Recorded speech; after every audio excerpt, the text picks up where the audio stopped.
Well, it's good to see all of you again. In our time together in this session, I'm going to address my comments to you fathers. There's one session that I do speak directly to dads. This is the session. It's called the Father's Mandate. It's not that what I'm going to say is going to let you mothers off the hook by any means. Certainly the principles are going to apply to you in a broader sense.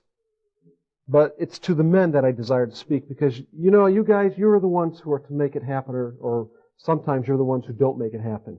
You are to be the leader, you are to be the coach, you're to be the one who rallies the team together, you're the one who's supposed to be setting the pace. You're the one I want to challenge to recognize and accept your role as God has designed it. You guys are the head of your house. You are the caretakers of a very special vineyard, and that vineyard is your family. And next to your relationship with the Lord, there's nothing more important in this life than your relationship, those intimate relationships that you have with each family member. So with that challenge to you men and ladies, because I'm going to be speaking directly to the men, I would appreciate there'll be no elbows during the whole session. With that challenge to you men, let's get started with this lesson. And I want to start out by introducing you to the 3 levels of relationship that a father can have with his children. There are 3 levels. The most basic level starts at birth. It's a biological relationship. Unfortunately, many men never move beyond that point, beyond the biological relationship, only proving that biological propensity can make you a father, but not necessarily a daddy. Many men father children into the world, but they stop. They leave the relationship right there. They never get beyond this first level of relationship. The next level of relationship represents really the norm of our society. It is material and sustenance oriented. By that we mean the entire relationship is built on dad's ability to provide and satisfy the needs and sometimes the wants of his children. Dad is cast into the role of provider and protector, but the relationship really stops there. That's all he has to do. He needs to provide, he needs to protect, and makes up the second level of relationship.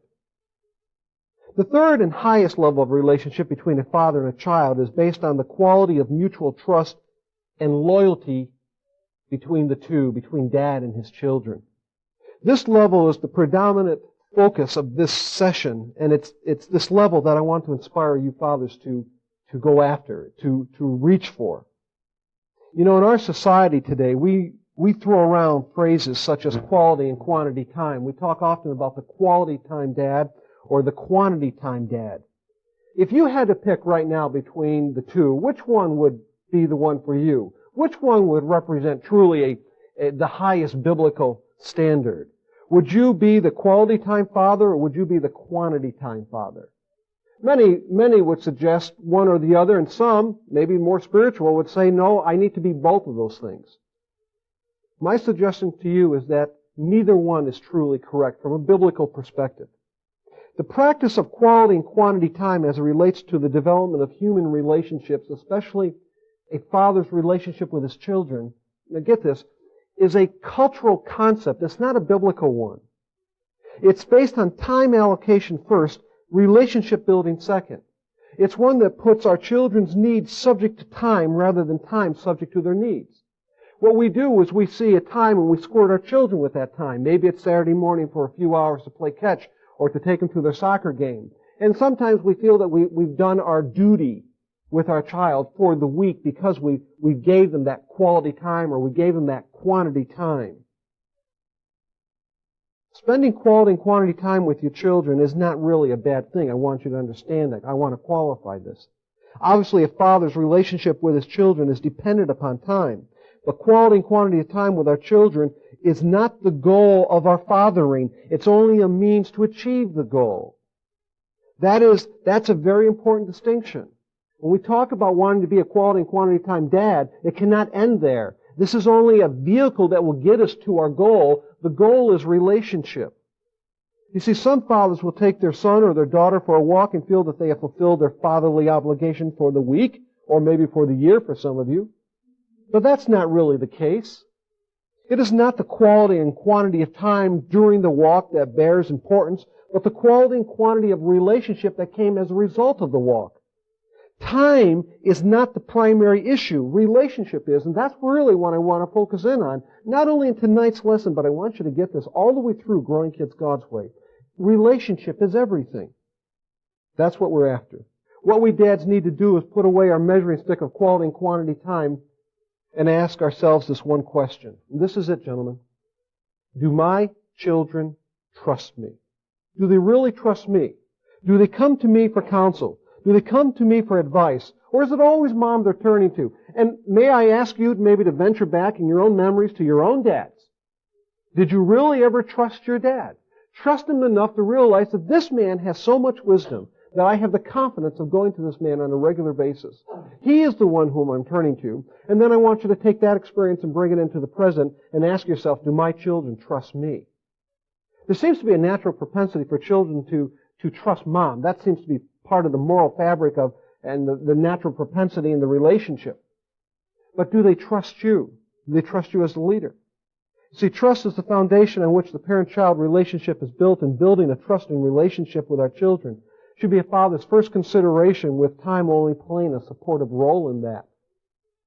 The fact is, the quality and quantity of trust our children have in us is the only legitimate benchmark measuring our relationship with them. Did you get it? The quality and quantity of trust our children have in us is the only legitimate benchmark measuring our relationship with them. Now, gentlemen, when it comes to your future relationship with your children, the bottom line is this. If a child cannot trust his dad more than his peers, ultimately his peers will shape his destiny and not you. That could be a very frightening thing if your children now are teenagers. It could be a remark of encouragement if your children are still young, because that means you still have time. So in this session, what we're going to do is look at 8 non-negotiable factors for building a trusting relationship with your children. These are 8 things fathers need to be actively doing, and just like teenage rebellion doesn't happen overnight, building a trusting relationship with your children is a long-term process. And it starts and comes the old-fashioned way. You have to earn it. You have to work for it. And it starts really with number 1. And what I'm going to give you is, these are all practical things. These are what we consider to be non-negotiables in building a trusting relationship. It starts with number 1 for you dads, and it's this. Fathers must cultivate a sense of family identity. Fathers must cultivate a sense of family identity. Now, what is this? Family identity is the mutual acceptance of who you are as a family. In one sense, really, as to who you are as a team. Think of your last name, by the way. Your last name represents a belief system. It represents a faith system. And it should represent the belief system, a faith system that your children accept. That's why, even with our last name, Ezo, it represents a belief system to our family. And I want you to know, belonging to our family for our children was never an option. We never waited till they were 13 years old and said, well, have we made our family attractive? Would you like to belong to our family? From the beginning, belonging to our family was a mandate. It was an absolute mandate. And it was based on this one consideration. God put us together. We are the end product of His masterful genius. He has put us together. We are a family. And dads, it's your responsibility to be about the business of cultivating that type of attitude. And when you're cultivating that attitude, another thing that the American father, the Christian father, fails to do in cultivating this family identity is verbalize dad's commitment. Verbalization. Dads need to learn how to say, I love you to the family. They need to come out with it. Look, man, when you're driving down the road, once in a while you need to say, hey, you know, this is really a neat family. I'm so thankful to the Lord that you kids are here. The Lord gave you children such a neat mom. This is such a great family. You know why you need to be saying those things? Because your children want to know, Dad, are you on board with us? Your children need to know this. See, if your children hear Daddy's excitement about the family, then they'll get excited about the family. Unfortunately, what happens is many times Dad's silence is not understood by the child. Often, Dad's silence means non-interest, or at worst, disapproval. And that's why it's so important for you men to be verbalizing your excitement about this family at the different times. It should be just impromptu. Just come out with it. Tell your children how much this family means to you and how much they mean to you. And then another thing, as we bring this to an end, this first duty of a father, if you're going to cultivate family identity, gentlemen, you need to be goal-oriented as a father. I realize today so many parents parent only for the moment and do not parent for the future. But you men need to be thinking for the future. Cultivating family identity requires a father to be goal-oriented with a view towards a future relationship with his children. Where do you want your relationship to be in 5 years or 10 years or 15 years? What should you be working on now? When we first started out in our ministry, when our children were younger, when our classes would sometimes range up in a group like this, up to something like 500-600 parents. During one of our sessions, Amy and Jenny would come in to our class. They would sit down. We would put a lapel mic on each girl. And then we would tell the audience, we're going to leave now for 2 hours. You have the freedom to ask Amy and Jenny anything you want to ask them about our family. You could ask them about how fair we were or unfair, what they're going to do differently, why they got a spanking, what they wish their mom and dad did differently. Does a mommy get upset with daddy? You can ask our children anything you want to ask them. We're leaving for 2 hours. Go to it. Now, the reason we did that was because we wanted our children to be a visual illustration to our young dads, so that they would be thinking ahead, so that they would be thinking and hoping that wherever their children are going to be in 5 or 10 or 15 years, whether their children are going to stand in front of 2 people or 200 or 2,000, that their children can stand representing the family value system for exactly what it is, not because you forced it on them, but because they accepted it, because of the loyalty and the trust they have in that family system. It's something very beautiful, something that you dads need to be working on. But I will say, this is a very risky thing. We took a lot of chances. Considering I'm a pastor and you know the qualifications, the girls could have one bad evening and I could be out of a job the next day. But I remember one time we went back and we were listening to the tape after the girls had spoken for a couple of hours, and a woman asked a very direct question. She said, Amy and Jenny, I want to ask you this question and I want you to give me a straight answer. And she was discreet but yet direct. She said, Have you talked to your parents about, the birds and the bees? Have you talked to your parents about sex? Well, I turned off the tape at that point. And I'm figuring, I sure hope Anne-Marie did her job, because I didn't tell these kids anything. And then I turned the tape back on to hear Amy respond, and her response was, I guess, appropriate. She said, no. Jenny and I believe our mom and dad know everything they need to know about that subject. There's nothing more that we want to tell them. But see, you men need to be goal-oriented. You need to be thinking. Just as Psalms 127 portrays, there's going to be someone at the gate, and it better be your children, who will not be put to shame. And that has to do with being goal-oriented and giving your children a reason to want to be part of your family. That's family identity. And men, it's your job to be cultivating that family identity. Now, duty number 2, if you're going to build a trusting relationship with your children, duty number 2 is this. You have to have an ongoing love relationship with your wife. You must have an ongoing love relationship with your wife. The marriage relationship is a stage upon which the exercise of trust is verified before an audience of watching eyes and little hearts. And what they see is going to produce an expectation level of trust and nothing more. Now, we've talked about this in the earlier lesson, how critical the husband-wife relationship is in the parenting process. We talked about the fact that your children need to know that you two love each other, and that you have a tangible relationship, and that they have confidence in that relationship. After all, from a child's perspective, how much trust can I have in a daddy who talks meanly to my mommy? How much trust can I have in a daddy that never has time for my mommy? How much trust can I have in a daddy that's not patient with my mommy? You see, from a child's perspective, not very much trust. Not very much trust at all.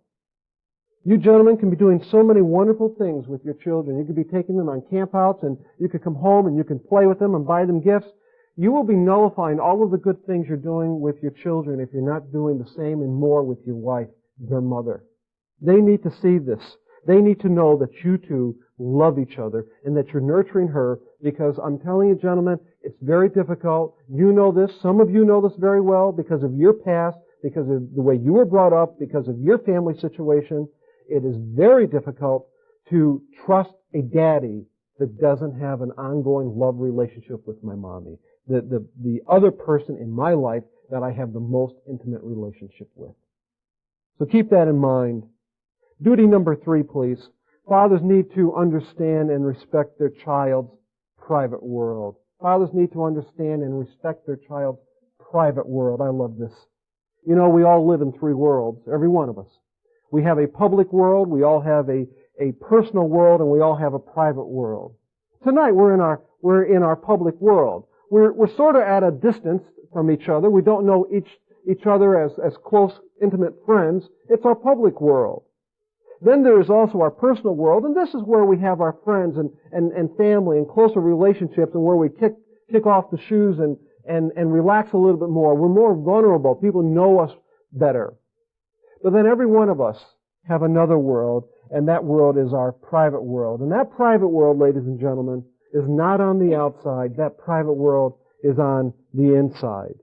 And your children have a private world. And the difference between their private world and your private world is that their private world is still developing. There are things still going on inside their little lives that they're learning and they're reacting to. And the life for them is changing. There's an interesting phenomenon with children. Very interesting. It's called the open window phenomenon. It doesn't take place all the time, but it does take place. Sometimes when you're taking a walk with a child, when you have just dad and that one child, when there's a vulnerable moment. Often it takes place at nighttime when the child is getting ready for bed. Often Anne-Marie would take up one child, take Jennifer up to her room and get ready to tuck her in bed, and maybe I would go to Amy's room and you know the scene. The child's body is so tired from playing all day. They're all relaxed. They're getting in bed under the covers, and maybe we're just there talking and chatting a little bit in the preciousness of that moment, and maybe just stroking Amy's hair and asking her, "How was your day, Amy? How are you doing today?" And then all of a sudden, without warning, Amy would invite me into her private world. You see, every child has a little window to their heart. That is the entrance that we enter the private world. You see, we can't enter the private world just by choosing. We can only enter the private world by invitation. And so Amy opens up her little heart and she says for a moment, a very, very special moment, "Daddy, come on in here. Come on in. I want to show you something." And I could be just stroking her head, and all of a sudden this happens, and she says, with a voice change and tone and the mood, "Daddy, do you think I'm pretty?" I said, "Oh, Amy, of course I think you're pretty. Do you think anyone else thinks I'm pretty?" "Your mother thinks you're pretty." Why are you asking, honey?" "Well, there was a boy in the park today, and he said." And what Amy is saying to me as a little girl is, "Daddy, I want you to come into my private world that no one knows about. Now, Daddy, when you come in, I don't want you to touch anything or rearrange anything. I'm taking a chance by having you come in, but I feel that I need to have you come in, so Daddy, come on in." And I think what is an absolute shame is that there are so many fathers whose children call them into the private world, but they send busy signals. Busy signals. And the child learns, my daddy's too busy to ever want to be part of my private world. Or maybe they're in tune with the private world, but they want to go in and rearrange the private world. Why are you talking like that, Amy? You're too young to be worrying about boys. Put that out of your mind. And what, in fact, we are doing is we are discouraging them at that moment from trusting us with the preciousness of the moment, with the confidence that they have in us in that moment. You see, you want to be very, very careful with this open window. You want to be very careful in understanding how to respect your child's private world. It is that private world on the inside. A trusting relationship is established in the secret chambers of the heart and can be destroyed there as well. Fathers need to learn how to respect their child's private world. You have to be sensitive to it. They are calling out to you, men.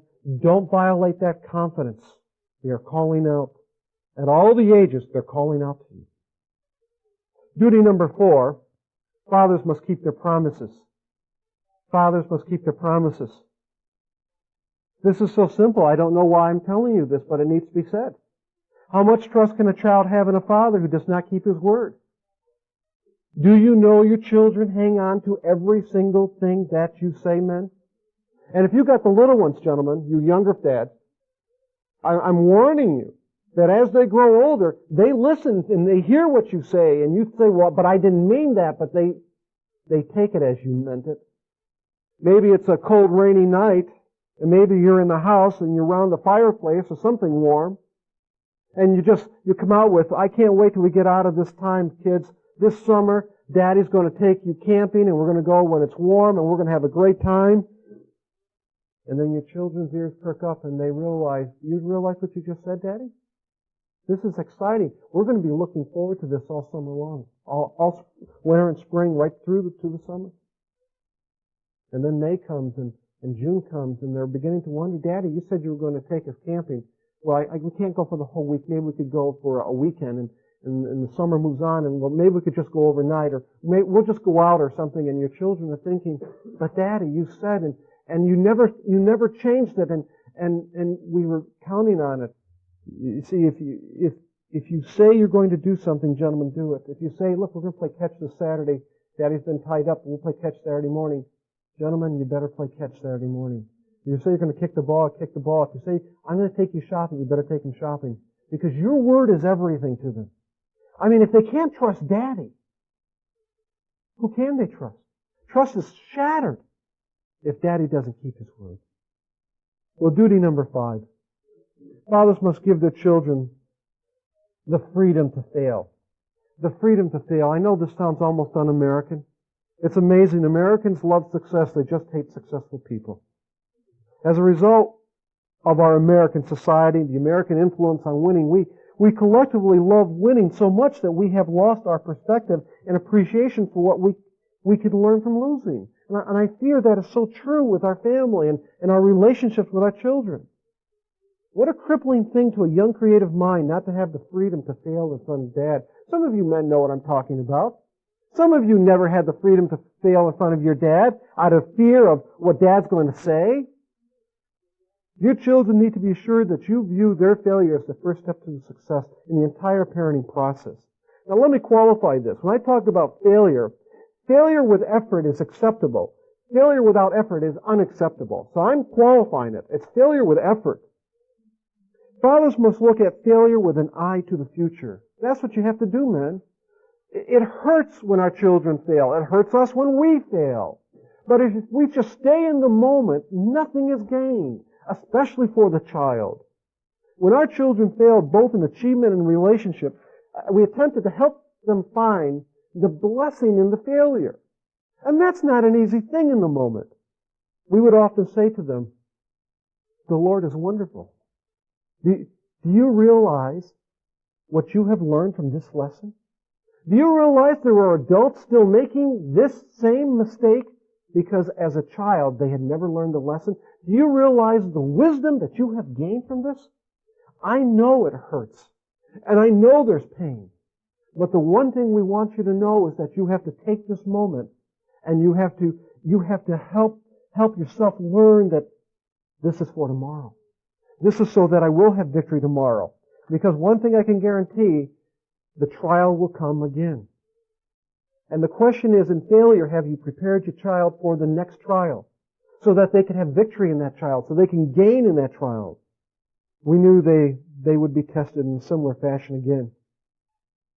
But my goodness, I don't ever want to think that as a father, I prevented them from ever stretching their spiritual muscles, their talents, their giftedness, because they were afraid to fail in front of Dad. You guys have to see it the same way. Because you prevent them from becoming all they can become because they're afraid of your disappointment, they're afraid of your anger. And maybe that's because you have the wrong view of failure. And therein lies so much of the problem. Wrong view of failure. When it comes to a relationship, there should be no failure in that when it comes to daddy and mommy's relationship with the child. We will fail in actions, and our children will fail in actions, but they need to be assured that it's okay. My daddy's love for me is not associated with my failure. They need to know that they have the freedom to fail. Also, they have a dad who will encourage them in their failure. Let's go on. Number 6. Fathers need to be the encouragers of the family. Fathers need to be the encouragers of the family. Gentlemen, there's a big difference between an encouraging remark and an encouraging father. A real big difference. Real encouragement flows out of a relationship. It's more than a word now and then. It's your very presence. It's your smile. It's the expression that's on your face that communicates encouragement. Fathers need to be the source of encouragement because encouragement builds trust. It's part of the fabric of the relationship. Let me give you some practical things. Practical activities that you gentlemen can be busy doing to help bring about encouragement to your child. I think one of the most practical things that really is future-oriented because it has such beautiful memories for your children is writing little notes. You know, our kids are in school now. Most of the American population goes to school with a little lunchbox, a little paper bag. And, you know, in the early part of the year, almost every child in America has a note from his mother. You know, dear Jenny, hope you have a nice day. Wash your hands after you eat, or before you eat. Love, Mom. Gentlemen, don't let your wife write those notes anymore. Don't let her put those notes in the lunchbox anymore. That's your responsibility. That's something you guys need to be doing. This is a wonderful thing. I mean, your child gets to school, and they get to lunch out, and they find this note, and they say, oh, it must be from Dad. The words are misspelled. They know it's you. You see, some of you men wish you had one note from your father. What I'm talking about is a routine thing. I mean, and you wives, you moms, help get the husbands out. Marie used to chase me around in the morning. She had a pad, a paper, and a pen. She says, you need to write a note. You haven't written a note for a week. You need to write a note. And it's not a long one, 30 seconds worth. Dear Jenny, hope you have a nice day in school. See you when you get home. Love, Dad. Fold it, put it in the lunchbox. There's a special message when that child gets it. In fact, I'll tell you this, when it got to a point where my children got so many notes that their friends would want to see if the note was in the bag because, sadly, their daddies never wrote them a note. It's a powerful thing. It's a very powerful thing. And again, it doesn't take much. We were blessed by a little note that we received demonstrating the potential of a little note in a lunchbox. I'm going to read it to you.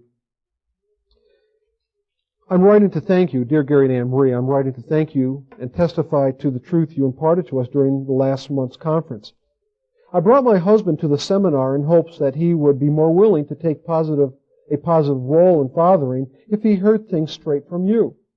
A few days after we returned home, we were talking about the fathers leaving notes for their child instead of mom. It's something that I have been doing for several months. My husband agreed to put a note in the lunchbox of our eldest son, who is now 7 years old. The next morning, the note was written with instructions to place it in the box, which I did. It was just a simple note saying, hope you have a nice day at school. See you when you get home. Love, Dad. Upon our son's arrival home, he handed me his lunchbox, as usual. When I opened it, the note was still there, still intact. He obviously hadn't seen it, so I said, you missed something in your lunchbox today.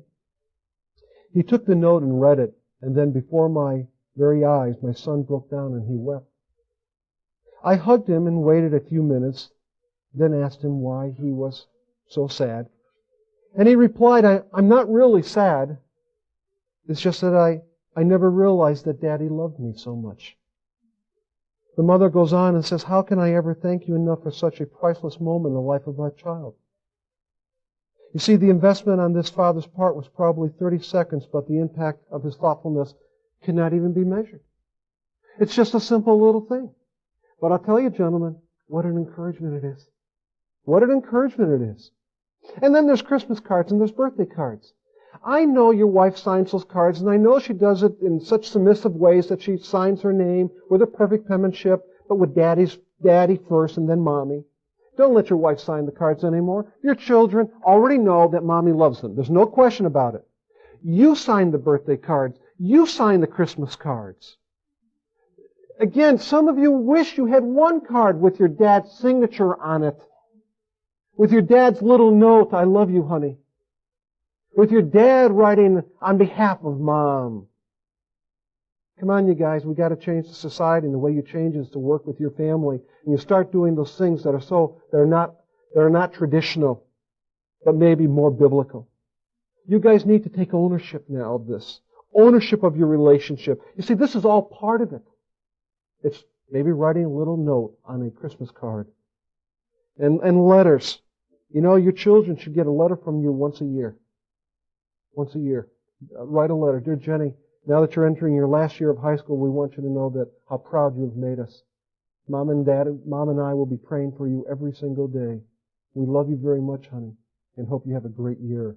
You fold the letter, put it in an envelope, put a stamp on it, mail it. They get the envelope back, they read it, they realize this is from someone, from a man, more special than any other man in the world.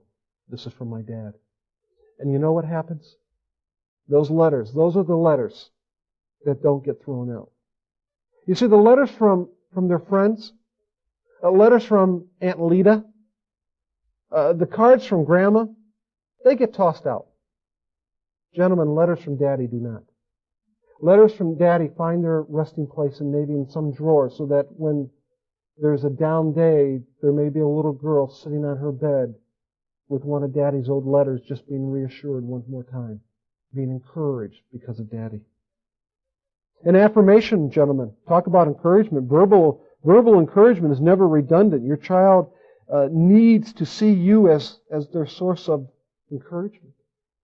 And also, right along with encouragement, give your children opportunity to prove themselves trustworthy.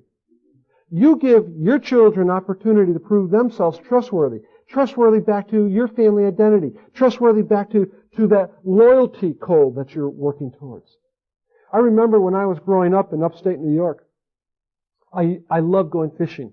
It was a dream as a child. I always loved going fishing, but because I was the last one in the family, the youngest of them all, I could never go by myself. And I would plead with my father and over again, and the answer was always the same. You can go with your brothers, or you can go with Mr. Johnson next door, or when Daddy goes, but you can't go by yourself. Well, there was a May storm that came through, a thunderstorm that came through upstate New York.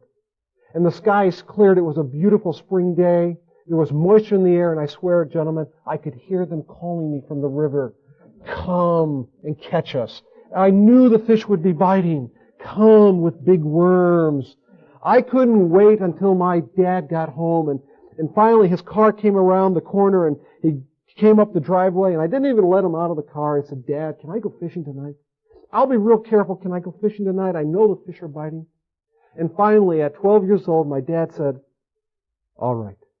You can go fishing by yourself, but there are two things that I want you to follow.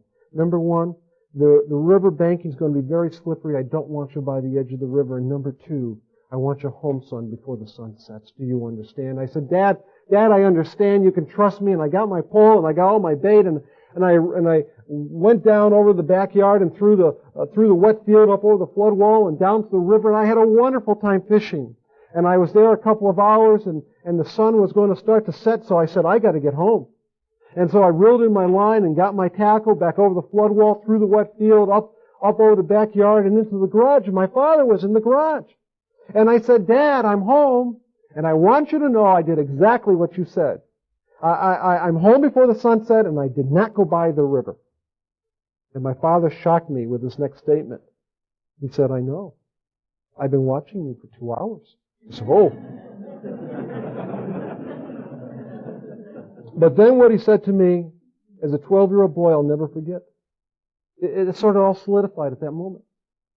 Standing there in the presence of my father, he just said to me, and now, Gary, I really believe I can trust you with anything. Oh, do you know what that meant to a 12-year-old boy? To hear that his father, my dad said he can trust me with anything. You know what I wanted to do? I said, "Dad, give me more responsibility so I could further prove to you my trustworthiness to you." And that's exactly what happens with children. When they have opportunity to prove themselves trustworthy to Dad, they have the confirmation of Dad's trust, all of a sudden you have a loyalty that's going to stick. All of a sudden it's there. It's like glue. Dad, give me more responsibility so that I can demonstrate to you that I want to be part of this. And this didn't happen overnight, gentlemen. This was a process. It's a process that starts early, and it's a process that needs you men. You need to be fathers of encouragement. You need to give your children an opportunity to prove themselves trustworthy, but you gentlemen are in the process of becoming trustworthy also. Then number 7, gentlemen, if you're going to build a trusting relationship with your children, here's one thing you can't leave out. One of the greatest needs that your child has is the need to be touched by you. The need to be touched by you. You know, men, there's something very special and secure about Daddy's arms. Physical contact is not bound by time, not bound by age, nor is it bound by gender. Our children are never too old to be kissed, never too old to be hugged. In fact, the older they are, the more they need to be hugged, the more they need to be held. In the context of the family, a gentle hand, a tender hug, a pat on the back, a goodnight kiss. All of these things communicate intimacy of relationship. An intimacy in a relationship that is unlike any other relationship. It's the family relationship. To hold and to be held communicates vulnerability. It communicates closeness that is reserved for trusting members of a family. You know, in our family, Anne-Marie was the hugger. She came from a non-hugging family. She vowed when we got married, we were going to be a hugging family.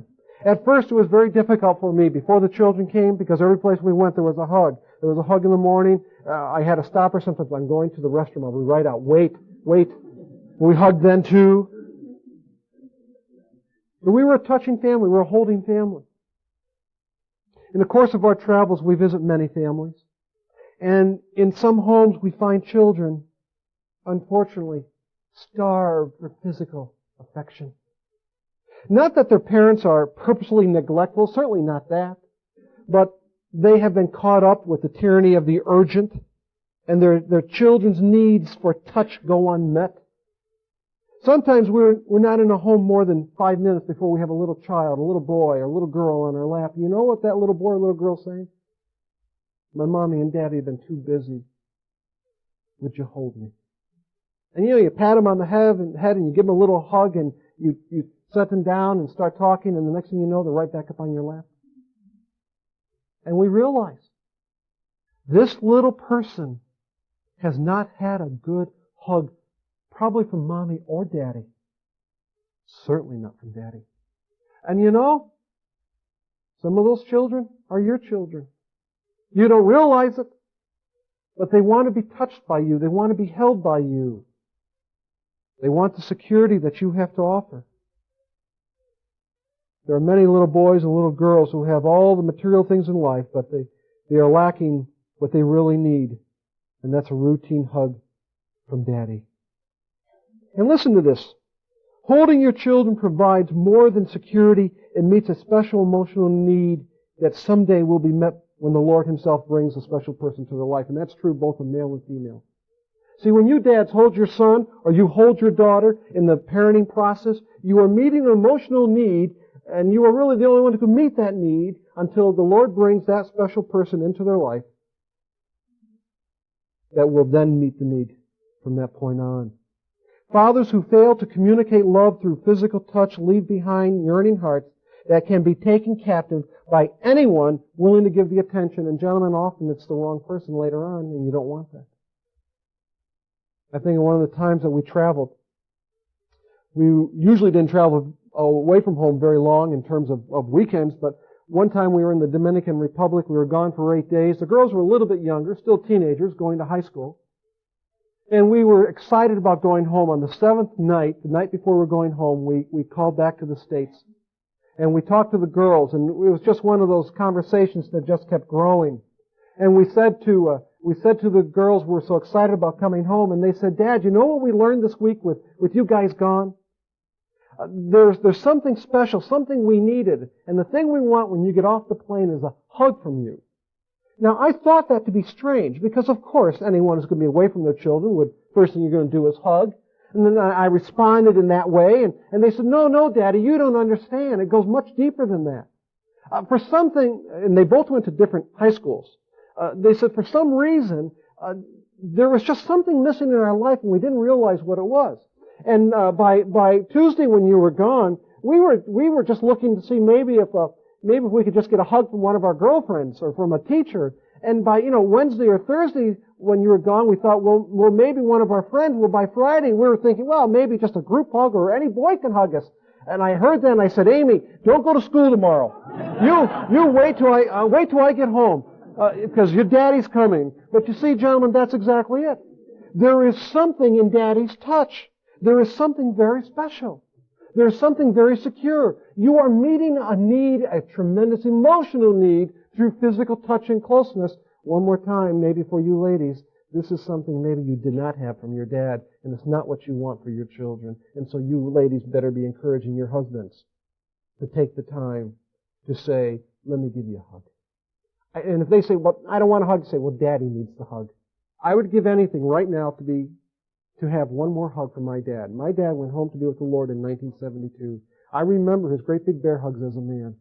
I would give anything to be held one more time by my dad. What I'm fearful of is the number of you fathers who still have time to hold your children, but you don't. And then they will be saying, I would give anything just to have been held once by my dad. You need to be redeeming the time in terms of physical touch. And then as we move on to number 8, if you're going to build a trusting relationship with your children, it must be built on God's Word, gentlemen, and not on man's wisdom. It's got to be built on God's Word. Trust cannot be separated from truth. Not at all. Jesus said, Thy Word is truth in John 17:17. You see, all the practical helps that I just listed above will be for nothing if you are like the foolish father who builds his family on the sand. Because when the storms of life come and pound on your relationships, and I guarantee, gentlemen, they're going to come and pound, the only question that you have to be concerned with, will our relationship still be standing after the storm? You see, the preservation of your family starts with an understanding of God's divine plan for salvation in your life. From salvation comes sanctification. From sanctification comes your ministry to your family. Without biblical truth, the family has no meaning. The family has no direction. You need to have biblical truth or you're going to be wandering aimlessly. Parenting is a discipleship relationship and it needs you men. It's a discipleship relationship where truth is passed down from one generation to another generation. And I assure you of this, gentlemen, if you don't have truth in your hands, your children will believe you right into hell. It's best that you have truth and you understand how high the stakes are here. Here's a portrait of the possibility that can come on many dads. Rob and Jan were unable to have children until later in life. Jan had come to the Lord shortly after they were married. Rob remained a non-believer, non-Christian, but never hindered his wife's pursuit of God. It was only after much prayer that Jan was finally able to carry to term and bear a child. Rebecca was her name, and she was a beautiful little girl, so full of innocence and love. Rebecca brought a special joy to her mother and father, one they thought impossible to have.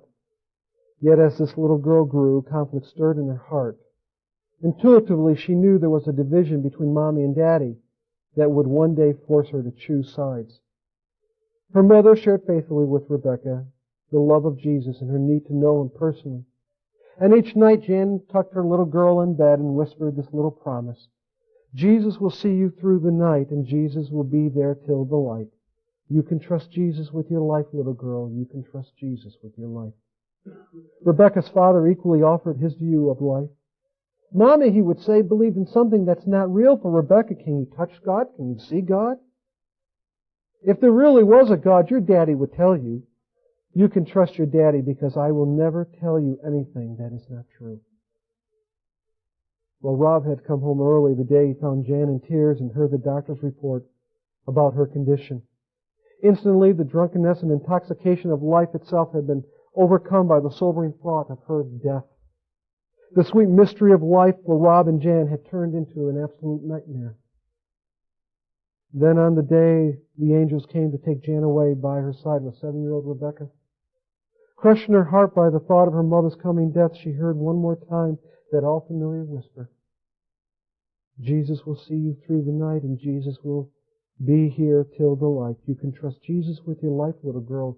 You can trust Jesus with your life. Time, Rebecca, will not allow me to be with you tomorrow, so I leave you with this hope today. Jesus loves you, and someday you will have to decide to accept His love. Accept it, Rebecca, before the Spirit of life leads you to. In that first year, Rebecca would repeatedly ask, Daddy, is Mommy in heaven with Jesus? Rebecca, Mommy believed in something that was not real. I loved your Mommy, but she is gone from us forever. Our hope is only in today, and you can trust your Daddy because I will never tell you anything that is not true. Rebecca hid away the words of her father, and she pondered the words of her mother. Who was she to believe? The special love for her mother and the deep love for her father caused turmoil in her little heart. Well, it wasn't long after the second cold winter's winds blew over Jan's grave that the news came to Rob that Rebecca, too, was soon to leave him. It was incurable. There was little hope. There was no time. Rob did everything in those last months with Rebecca. He filled his treasure chest full of life's memories as the clock of life ticked down for the only one now left in his life. As the end drew near, it was in those final minutes that this one little girl put life and destiny into its proper perspective for her father. She said boldly, Daddy, Mommy told me of Christ's love and sacrifice for me, and that one day I would have to decide whose voice to follow. I have such little time left, and I need you now, Daddy, to direct me. You tell me there is no God or hope for loved ones to be reunited in Jesus, and I will go into your eternity knowing that you will never tell me anything that is not true. But being faced with that reality of his own aching heart, it was at that moment that Rob realized who was really speaking to him. Oh, Rebecca, we both stand at life's door. How can I say there is no God when I see His love through you? How can I say there is no God when my heart is calling out for Him? Rebecca, your mother lived in peace, and I feel that peace now. There is a God, and together you and I will know Him. And I know as you close your eyes on this day that Jesus will take you through the night, and Jesus will be there until the light. You can trust Jesus with your heart and with your life. You can trust Jesus, little girl. That's a very sad way of a father learning about God. But sometimes fathers will see God through their children. But that's not the way it's supposed to be, gentlemen. Children are to see God through their fathers. Now, what is the father's mandate? It is for a father to rightly reflect the truth of God and to work on a trusting relationship with his children. The need for a trust in a relationship is so basic. Trust starts and ends with God. Between the 2 points is the family. When a father takes the time to teach his children the discipline of trust, he creates within them a disposition for setting up enduring relationships as the child grows older. At the same time, he is developing a structure of trust that can be filled with the benefits of God and filled with the benefits of the family. A father's mandate is to be first concerned about the quality and quantity of trust his children have in him. Do not think in terms of time.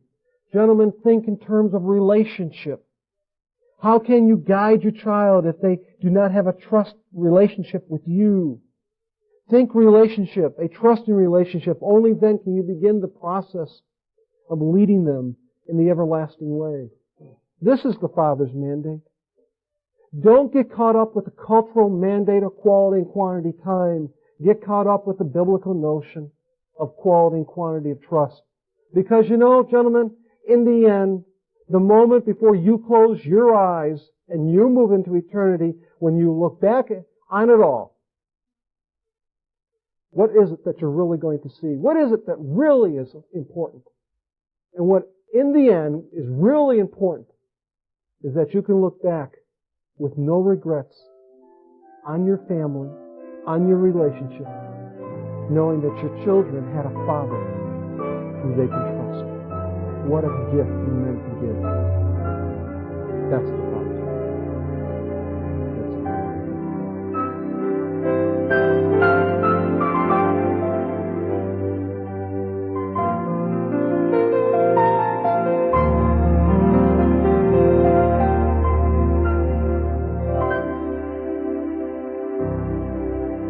Welcome to this wrap-up session of the Father's Mandate. It's been a long lesson already and very practical, I might add. So there's just a few thoughts that we want to leave with all of you this evening. And one would be a word of encouragement to you moms in particular to be praying for the relationship between your children and your husband and their dad.